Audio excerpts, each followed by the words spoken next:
I'm making a video on how to load your car up onto one of the Penske or U-Haul car carriers, and how to do it by yourself if you don't have anyone else there to direct you as you're driving the car onto the car carrier.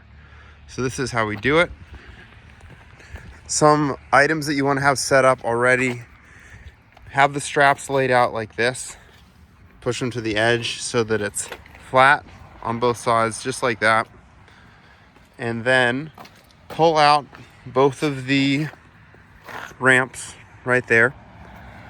And what you're going to want to do when you get in your car, so you'll open up the window, and then you'll want to lean out the window as you're driving up the ramp, and lean your head out the window so that you can see your front wheel as it's going up this ramp. And you're going to want to just line your wheel up so that it stays riding right along the inside of this line of holes in the ramp, and just follow it up as it goes all the way on. So I'll do a quick demo of how I'm going to do this and what it looks like. Now that you're in the car, you're going to just stick your head out the side of the window so you can see the wheel, and then you can kind of see the back wheel too.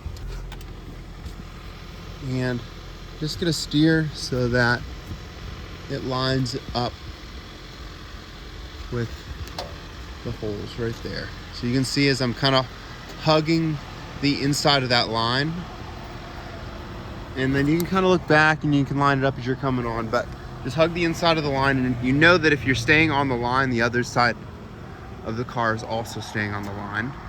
So you can see your wheel lined up on it. And there we go.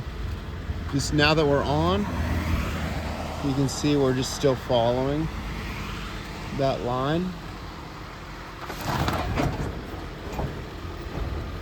And you can kind of look back and you can see that the back wheel's following the line.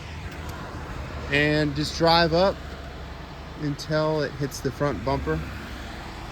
And that's how you get the car onto the car carrier without anyone else's help.